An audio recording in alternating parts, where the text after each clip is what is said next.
پاکستان اور دنیا بھر میں لاکھوں دیکھنے اور سننے والوں کو ارشد شریف کا سلام۔ ناظرین، میرے سامنے ایک رپورٹ پڑی ہے جس کا نام ہے provincial inspection team Khyber Pakhtunkhwa inspection report, اور یہ پشاور میٹرو کے حوالے سے اس میں جو فائنڈنگ ہے کہ پبلک منی کے ساتھ ہیوک پلے کیا گیا، بڑی زیادتی کی گئی، اور باقی کافی ساری فائنڈنگز ہیں۔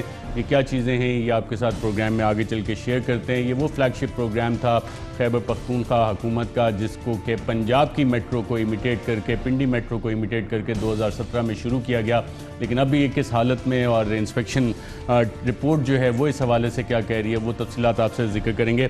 ساتھ ساتھ ناظرین، وزیر خزانہ اسد عمر صاحب، پہلے تو آپ انہیں ہر ٹی وی اسکرین پہ دیکھتے ہوں گے، ہمارے پروگرام میں متعدد بار آئے، لیکن اب مصروفیت اتنی زیادہ ان کی ہو گئی ہے، کام اتنا زیادہ ان کا ہو گیا ہے، لیکن اس کام کے باوجود آج انہوں نے پبلک آفس ہولڈر ہوتے ہوئے، ایک وفاقی وزیر ہوتے ہوئے، اپنے پاکستان تحریک انصاف کا فیس بک پیج پہ اپنی ہی پارٹی کے لوگ بٹھا کے انہی سے سوال جواب لیے، اور اس میں جو کچھ بھی انہوں نے کہا، انہوں نے ایک بات ضرور کی کہ چیخیں نکلیں گی۔ چیخیں عوام کی بھی انہوں نے ایکسیپٹ کیا کہ ہاں جی یہ تو غلط بات ہے، لیکن مافیا کیا، پتہ نہیں عوام کو مافیا کہہ رہے ہیں یا نہیں کہہ رہے، وہ اس میں کلیریفائی انہوں نے نہیں کیا تھا، لیکن یہ ایکسیپٹ انہوں نے ضرور کیا کہ عوام کے لیے مشکلات بڑھ گئی ہیں۔ یہ تو اسد عمر صاحب کا خیال ہے، اور ہر وزیر خزانہ اسی طرح کی بات کرتا ہے۔ جب جنرل مشرف آئے تھے تو انہوں نے کہا تھا کہ جی ہم آئے تو ہمیں خزانہ خالی ملا تھا، فگر فجنگ کا بھی الزام لگایا اس وقت اسحاق ڈار پہ۔ ان کی حکومت گئی تو زرداری صاحب کی حکومت آئی، انہوں نے کہا کہ جی ہمیں بھی خزانہ خالی ملا تھا۔ ان کی حکومت گئی تو نواز شریف صاحب کی حکومت آئی، انہوں نے کہا جی پیپلز پارٹی جب چھوڑ کے گئی تھی تو ہمیں بھی خزانہ خالی ملا تھا۔ اب نون لیگ کی حکومت گئی تو پاکستان تحریک انصاف کی حکومت آئی، تو اسد عمر صاحب نے اپنے بیان میں جو تبدیلی کے نعرے کے ساتھ یہ حکومت آئی تھی، کوئی تبدیلی نہیں آئی، انہوں نے بھی یہی کہا کہ جناب ہمیں خزانہ خالی ملا۔ اب یہ خزانہ کس طرح کا خزانہ ہے ہمارا کہ ہر حکومت آتی ہے اور یہی کہتی ہے کہ جناب خزانہ ہمیں خالی ملا؟ تو ہم نے کہا کہ بجائے اس کے ہم اس پہ کوئی اپنی رائے دیں، جو ماہر معاشیات ہیں وہ اس بارے میں کیا کہتے ہیں۔ جو آئی ایم ایف کے پاس جانے کا پلان ہے حکومت کا، اس سے آپ کی زندگی پہ مزید کوئی اثر پڑے گا کیا؟ مزید مہنگائی کا ایک طوفان آئے گا؟ روپیہ مزید ڈی ویلیو ہونے جا رہا ہے؟ اس آئی ایم ایف کے پاس جانے کا جو فیصلہ ہے اس پہ پہلے کیا ایک پالیسی پلان تھا اور اب کیا پالیسی پلان ہے، اور اس کے لیے کنڈیشنالٹیز کیا نومبر سے ہی طے ہونا شروع ہو گئی تھی؟ اس کی ماہر معاشیات اس حوالے سے کیا کہتے ہیں وہ بھی آپ کے سامنے رکھیں گے۔ نہ صرف یہ بلکہ اس سے ریلیٹڈ ایک بہت انتہائی اہم چیز ہے، وہ ہے پاکستان کا دفاع، اور روپے کی ڈی ویلیویشن سے پاکستان کے دفاعی اخراجات پہ کیا اثرات پڑے وہ بھی ہم آپ کو پروگرام میں ساتھ ڈسکس کریں گے۔ نہ صرف یہ 1 کروڑ نوکریوں کا وعدہ تھا پاکستان تحریک انصاف کا، اور آج ہمارے ساتھ پروگرام میں شرکت کر رہے ہیں عثمان صاحب، وزیر اعظم کے معاون خصوصی ہیں برائے یوتھ پروگرام، تو ان سے یقیناً جانیں گے کہ وہ 1 کروڑ نوکریاں جو ہیں اس حوالے سے پلاننگ اس وقت تک کیا ہے، ڈائریکشن کیا ہے، اور کتنے پر امید ہیں، خاص طور پہ ایسے وقت میں جب اسٹیٹ بینک آف پاکستان کہتے ہیں، ایشین ڈیولپمنٹ بینک کہتا ہے کہ معیشت سلو ہو چکی ہے، معیشت کی گروتھ کی رفتار سلو ہو چکی ہے۔ نہ صرف یہ کہتے ہیں بلکہ وزیر خزانہ بھی یہ والی بات مانتے ہیں کہ ہاں اکنامک سلو ڈاؤن ہو چکا ہے۔ اب اس کے اثرات کیا ہوں گے اور نوکریاں واقعی جنریٹ ہو سکیں گی نہیں ہو سکیں گی، اس پہ بات کریں گے، لیکن پروگرام کا آغاز کرتے ہیں ناظرین پشاور میٹرو سے۔ ہمارے پشاور کے بیورو چیف ضیاء الحق ہمارے ساتھ موجود ہیں۔ ضیاء الحق صاحب بہت شکریہ ہمیں پروگرام میں شرکت کرنے کا۔ یہ بتائیے گا آپ اس وقت کھڑے کدھر ہیں اور پشاور میٹرو کی اپڈیٹ کیا ہے، اور یہ انسپیکشن رپورٹ جو ہے اس نے کیا چیزیں آئیڈینٹیفائی کی ہیں؟ جی شکریہ ارشد صاحب، میں اس وقت اشنگری اسٹیشن پہ کھڑا ہوں، اور یہاں پہ یہ دیکھیں آپ اسٹیشن تو بند ہے۔ 23 مارچ کو تجرباتی بنیادوں پر ایک دن کے لیے بس کو چلایا گیا تھا، اور وہ اس کے بعد سے اب یہاں پر اندھیرے ہیں، بسیں بھی نہیں ہیں، حالانکہ 220 بسوں کا کہا گیا تھا اور صرف 50 بسیں پہنچی ہیں۔ یہ پروجیکٹ جو پرویز خٹک ہے، پرویز خٹک صاحب جو ابھی وزیر دفاع ہیں، یہ ان کی ضد کی وجہ سے یہ شروع کیا گیا تھا، اور جب 2017 میں شروع کیا گیا تھا اس وقت بھی لوگوں کے خدشات تھے اور اس پر لوگوں کے اعتراضات بھی تھے کہ جو پشاور کی ٹریفک کا مسئلہ ہے، جس طریقے سے جیم ہوتی ہے، وہ اس بی آر ٹی سے حل نہیں ہوگا۔ لیکن انہوں نے اس اپنی ضد کو اس لیے شروع کیا تاکہ وہ 5 سالہ دور میں چونکہ تحریک انصاف کوئی بڑا منصوبہ نہیں لا سکی، تو وہ دکھانا چاہتے تھے کہ یہ بڑا منصوبہ ہم لے کر آ رہے ہیں۔ آج جو رپورٹ 2 روز قبل جو report chief minister inspection team نے ریلیز کی ہے، اس رپورٹ نے وہ تمام خدشات اور اعتراضات کو صحیح ثابت کیا ہے، جس میں کہا گیا ہے کہ یہ BRT جو ہے تو غلط پلاننگ کی وجہ سے شروع کی گئی ہے، جلد بازی میں شروع کی گئی، اور اس کے کوئی سروے نہیں کیا گیا، ڈرینیج کا سروے نہیں کیا گیا ہے، اس کا جو ٹریفک کا سروے ہے اس کو صحیح طریقے سے نہیں جانچا گیا، اور اس کے علاوہ جس طریقے سے یہ BRT کا مین کوریڈور بنایا گیا ہے اس کو بھی اس طریقے سے کھلا نہیں رکھا گیا، اور مزید جو ہے ٹریفک جیم کے لیے وہ مشکلات پیدا کر سکتا ہے۔ اس رپورٹ میں یہ کہا گیا ہے کہ یہ ہیوک ہے یہ، اور ساتھ یہ کہا گیا ہے کہ اس میں بلینز آف روپیز جو ہیں وہ پبلک جو منی ہے وہ ضائع ہوئے ہیں۔ ہمارے جو خیبر پختونخوا کا ٹوٹل ADP ہے وہ تقریباً 180 ارب روپے بنتا ہے، اور اس BRT پہ 70 ارب روپے جو قرض لے کر خرچ کیا گیا ہے، اور یہ ابھی تک آپ نے 70 ارب کا ذکر کیا ضیاء الحق صاحب، آپ نے 70 ارب کا ذکر کیا، انیشل کاسٹ کیا 70 ارب تھی یا کہ اس سے آدھی کاسٹ تھی جو کہ اب ڈبل ہو گئی ہے؟ جی انیشلی یہ 49 ارب روپے تھے، بلین روپیز، اور اس کو بڑھا کے جو کہ اس پروونشل انسپیکشن کے جو رپورٹ ہے اس میں بھی اس کا ذکر کیا گیا ہے کہ یہ بغیر کسی منظوری کے اور بغیر کسی پلاننگ کے اس کی کاسٹ کو بڑھایا گیا ہے، اس کے روٹس کو بڑھایا گیا، اور اس کی کاسٹ کو بڑھاتے ہوئے اس پر یہ بوجھ ڈالا گیا، اور جہاں پر وہ کاسٹ بڑھائی گئی وہاں پر بھی وہ اب بھی وہاں پر ٹریفک جیم بھی ہے، اور وہ بھی ابھی تکمیل کے مراحل سے بھی گزر رہے ہیں۔ ساتھ ساتھ اس میں سب سے بڑا جو ایک اور خطرناک صورتحال ہے کہ وہ کہہ رہے ہیں کہ جی اس کے جو کنسٹرکشن ہوئی ہے اس کے مختلف جگہوں پہ کریکس بھی آنا شروع ہو گئے ہیں، ابھی بس چلی نہیں ہے اور اس پہ یہ رپورٹس آنے لگی ہیں کہ اس پہ کریکس آنے شروع ہو گئے ہیں۔ اس کے علاوہ یہاں پہ جو ٹرمینلز بنائے گئے ہیں ان ٹرمینل میں ابھی جو اس کا انجینئرنگ ورکس ہے، میکینیکل ورکس ہے، وہ بھی ابھی مکمل نہیں ہوا ہے۔ جی رائٹ، ضیاء الحق صاحب، اس کی ذمہ داری بھی کسی پہ ڈالی گئی ہے؟ بہت سے ہمارے ادارے ہیں، احتساب کا بھی ایک ادارہ ہے نیب، وہ بھی ان معاملات کو دیکھ رہا ہے یا ابھی تک کسی کے نوٹس میں نہیں آیا کہ جناب یہ انسپیکشن رپورٹ کریے؟ Havoc has been played with the public money اور لاس ٹو پبلک ایکسچیکر کا بھی بڑے واضح الفاظ میں انہوں نے لکھ دیا ہے، تو کوئی احتساب بھی ہے اس میں یا کہ نہیں ابھی تک؟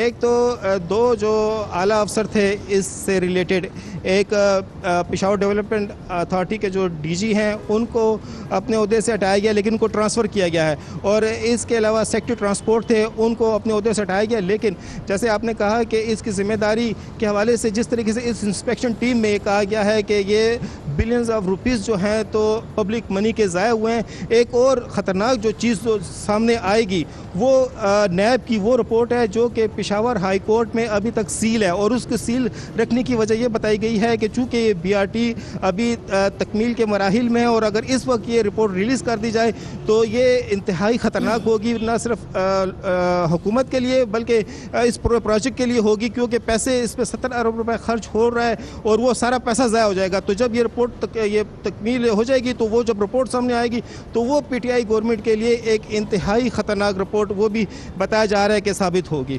ضیاء الحق صاحب، کوئی تاریخ اب آئی ہے کہ کب تک یہ پروجیکٹ مکمل ہو جائے گا؟ اور انیشل تو 6 مہینے کا کہا گیا تھا یا سال کا کہا گیا تھا کہ یہ مکمل ہو جائے گا؟ جی اس کو انیشلی 6 ماہ کا کہا گیا تھا اور 6 ماہ سے اب 18 ماہ کو ہو گئی ہے، حالانکہ جس لاہور میٹرو کو جس کو جنگلہ بس کہتے تھے وہ بھی 18 ماہ میں مکمل ہو کر وہ مکمل ہو چکی تھی، لیکن ہماری یہ جو BRT ہے یہ اس کو 18 ماہ ہو چکے ہیں، ابھی تک اس میں آپ دیکھ لیں اندھیرا ہی اندھیرا ہے، ابھی پتہ نہیں چل رہا ہے۔ اور آج ابھی ریسنٹلی میں نے اس شو میں آنے سے پہلے جو اس کے ذمہ دار ادارے ہیں پشاور ڈیولپمنٹ اتھارٹی اور دیگر لوگوں سے جب معلوم کیا کہ کیا ہو سکتا ہے اس کی تاریخ، تو وہ اب اس اتنے حد تک وہ ڈیفینسو ہو گئے ہیں کہ وہ کہہ رہے ہیں کہ ابھی ہم تاریخ نہیں بتا سکتے۔ اور یہ میں بتاتا ہوں ارشد صاحب کہ ابھی تک جو اس بس پہ جو کرایہ ہوگا اس کا بھی تعین نہیں ہو سکا ہے کہ کتنا کرایہ عوام سے لیا جائے گا۔ اور سب سے ایک اور خطرناک جو اس بس جب چلے گی تو اس میں یہ ہے کہ اس کے تمام جو ڈورز ہیں وہ سب الیکٹرانک ہیں، اور ان الیکٹرانک ڈور کا جو انہوں نے ٹائم ڈوریشن رکھا ہوا ہے کھلنے کا اور بند ہونے کا وہ 30 سے 40 سیکنڈ ہے۔ ایسے جگہوں پہ جہاں پہ لوگوں کو اس بسوں سے کوئی آگاہی نہیں ہے اور کوئی شعور بھی نہیں ہے، تو آپ اندازہ کریں کہ جب یہ بس چلے گی اور یہ دروازے اوپن اور بند ہوں گے۔ بالکل ٹھیک ہے، ضیاء الحق صاحب ہمارے ساتھ ہی رہیے گا۔ ہمارے ساتھ عثمان ڈار صاحب ہیں۔ عثمان ڈار صاحب، یہ رپورٹ ہے provincial inspection team Khyber Pakhtunkhwa کی انسپیکشن رپورٹ ہے، اور آپ اگر خود پڑھنا چاہیں تو میں آپ کو بھی دے دیتا ہوں کہ havoc has been played with public money through faulty planning, designing, negligence in execution of work and poor management of the project. جس کی وجہ سے پبلک ایکسچیکر کو لاس ہوا. اگر آپ کو میری بات کا یقین نہیں آپ خود پڑھ لیں. نہیں آپ نے ضرور ٹھیک ریسرچ کی ہوگی, ماشاءاللہ آپ کی ٹیم بڑی زبردست ہے, لیکن اس میں ایک کمزوری ہے ارشد. دیکھیں سی ایم صاحب نے 3 لوگوں پہ کہہ لیں یا اداروں پہ مشتمل ایک ٹیم بنائی تھی, جس میں سیکٹری آپ کے ٹرانسپورٹیشن تھے, پشاور ڈیولپمنٹ اتھارٹی تھی, اور پروویژنل انسپیکشن ٹیم جس کی آپ یہ بات کر رہے ہیں. میں تو پہلے سمجھتا ہوں کہ یہ رپورٹ لیک ہوئی ہے. یہ ویسے جیسے تینوں نے سائن کرنے تھے, سی ایم صاحب تک جانی تھی, وہ ابھی نوبت ہی نہیں آئی. تو پتہ نہیں اس ملک میں آپ کو پتہ ہی ہے ڈان لیکس اور اب یہ بی آر ٹی لیکس آ گئی. اچھا یہ ڈان لیکس لیول کی لیکس ہے کہ میں بتا پشاور رہا ہوں نا, میٹرو لیکس بند کی نہیں ایک رہی؟ تاریخ ہے ہمارے ملک میں نا, تو یہ بھی کوئی لیکس ہوئی ہیں. تو یہ کس نے تو لیک جب کی؟ تک خیبر اس کے پختونخوا اوپر حکومت میں یہ لیک کر رہی ہے. سمجھتا ہوں کہ جب تک اس رپورٹ پہ پشاور ڈیولپمنٹ اتھارٹی سائن نہیں کرتی, سیکٹری ٹرانسپورٹیشن سائن نہیں کرتے, تو اس کی ویلیڈیٹی نہیں ہے. اور ضیاء الحق صاحب نے جو باتیں کی ہیں, مجھے تو ذرا بڑی حیرانگی ہو رہی ہے. اتنا زبردست پروجیکٹ ہے اور اس کی مارکیٹنگ تو چلیں اے آر وائی پہ آپ کے شو پہ ہو رہی ہے, لیکن نیگیٹو ہو رہی ہے.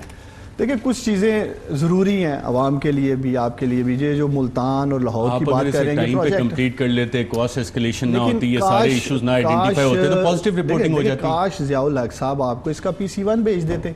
آپ پاکستانی قوم کو پی سی 1 دکھاتے, اس پہ 30 جون 2019 لکھا ہوا ہے. تو ابھی تو ہم مارچ میں بیٹھے ہیں, 3 ماہ تو ابھی بھی پی سی 1 کی ڈیٹ سے رہتے ہیں.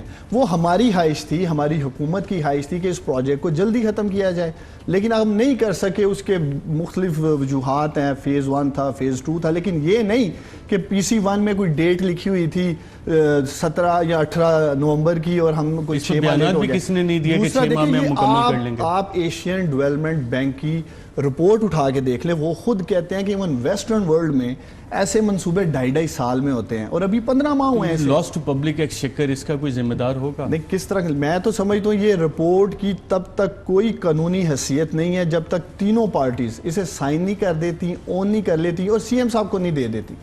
ضیاء الحق صاحب آپ نے سنا, عثمان ڈار صاحب تو کہہ رہے ہیں اس رپورٹ کی حیثیت ہی کوئی نہیں ہے. تو یہ 30 تاریخ کو سی ایم صاحب کو پیش کر دی گئی ہے باقاعدہ یہ رپورٹ, اور کیبنٹ کی میٹنگ میں اس رپورٹ پر ڈسکشن بھی ہوئی ہے. اسی وجہ سے کل شوکت یوسفزئی صاحب نے بھی اس رپورٹ کے حوالے سے وضاحت کرتے ہوئے اس کو ایڈمٹ کیا ہے کہ اس رپورٹ میں جو خامیاں بتائی گئی ہیں وہ ٹریفک کی خامیاں ہیں, اور اس میں انہوں نے کہا کہ انہوں نے البتہ اتنا کہا تھا کہ اس میں امبیزلمنٹ کی کوئی چیز نہیں تھی, لیکن یہ رپورٹ تو چیف منسٹر کو پیش کی. ہو چکی ہے. ایک منٹ ضیاء الحق صاحب, ایک منٹ. دیکھیں جو سب سے امپورٹنٹ چیز ہے, انہوں نے بیان دیا نا, یہاں تو لکھا ہوا ہے لاس ٹو پبلک ایکسچیکر. یہاں تو میں کوئی کرپشن, کوئی مہنگا کرپشن سامنے آ جاتی. آج دیکھ آپ نے کوئی اپوزیشن کا ساتھ نہیں بٹھایا میرے کوئی دوست, ورنہ وہ تو یہ کہتے ہیں جی یہ 47 بلین کا پروجیکٹ تھا اور 57 اور 66 پہ کیسے چلا گیا. جو امپورٹنٹ بات ہے کہ اس پروجیکٹ میں کوئی کرپشن نہیں ہے. اور جب آپ کا یہ حلفیہ بیان دے سکتے ہیں کہ اس پہ کوئی کرپشن نہیں ہے؟ دیکھیں میں کم از کم یہ کہہ سکتا ہوں کہ ایشین ڈیولپمنٹ بینک جب خود اس کی سپرویژن کر رہا ہے, جو خود اس کو فائنینس کر رہا ہے, بیان دے سکتے ہیں کہ پشاور میٹرو میں 1 روپے کی کرپشن نہیں ہوئی ہے. میں اپنی ذات کا اور عمران خان صاحب پہ حلفیہ بیان دے سکتا ہوں, اپنے لیڈر پہ, اپنے وزیر اعظم پہ, لیکن وہ محکمے جو انوالو ہیں وہ اللہ تعالیٰ بہتر جانتا ہے. لیکن جیسے انہوں نے خود کہا ہے کوئی امبیزلمنٹ نہیں ہے, صاحب کا حوالہ دے رہے ہیں کہ انہوں نے کہا ہے. لیکن دیکھیں وہ خود بھی, اگر میں سمجھتا ہوں کہ اگر اس میں کرپشن ہوتی تو ضیاء الحق صاحب نے سب سے پہلے کرپشن سے شروع کرنا تھا. پکڑ لیا ہے, اتنے اربوں روپے کا سکیم بی آر ٹی میں ہم نے پکڑ لیا. اس میں بھی میں بتاتا چلوں, یہ 57 بلین کا جب انیشیل بجٹ آیا تھا, ہم نے خود 50% کا کٹ لگایا تھا. اب وہ اوپر چلا گیا. اس میں 2 چیزیں بڑی امپورٹنٹ ہیں ارشد, ہمیں ٹیکسز اور ڈیوٹیز کا کوئی اندازہ نہیں تھا. 3 ارب کے قریب تو ڈیوٹیز ہم نے بسز پہ دے دی ہیں, 2 ارب کے قریب آئی ٹی ایکوپمنٹس پہ دے دی ہیں. اب اتنے بڑے پروجیکٹس میں اگر اس ٹائپ آپ کی ٹیکسز اور ڈیوٹیز کی کیلکولیشن پہ کاسٹ اوپر چلی جاتی ہے, پھر جیسے انہوں نے خود کہا ہے کہ اس کا جو ہے روٹ وہ بھی ایکسٹینڈ کیا گیا. ایک آخری سوال پوچھوں گا, اس شخص کا نام بتا سکتے ہیں جس نے ٹیکسز اور ڈیوٹیز یہ کیلکولیٹ نہیں کر سکا؟ نہیں, لیکن میں آپ کو کہہ رہا ہوں رفلی کیلکولیشنز کی گئی ہیں, لیکن اس میں اگر آگے یہ بڑھ جاتا ہے, سب چیزیں چھوڑ نام بتا جو بھی پروجیکٹ کا ہوگا. لیکن میں آپ کے سامنے بات یہ چیز رکھ رہا ہوں کہ یہ کوئی پرائس اس لیے اوپر نہیں گئی کہ بی آر ٹی میں کرپشن ہو گئی. کرپشن تو نہیں ہے اس پروجیکٹ میں, عثمان ڈار صاحب کہہ رہے ہیں کوئی کرپشن نہیں ہے, تو نیب کی جو رپورٹ سیل ہوئی ہے اس میں کوئی فگر وغیرہ تو نہیں مینشن ہے, اور public loss to public exchequer یہاں بھی مینشنڈ ہے, تو یہ کرپشن تو نہیں ہوتی. نیب لاز میں لاس ٹو پبلک ایکسچیکر پہ تو مقدمہ بنتا ہے نا, کہ نہیں بنتا؟ جو کرپشن کے حوالے سے بات کر رہے ہیں تو یہ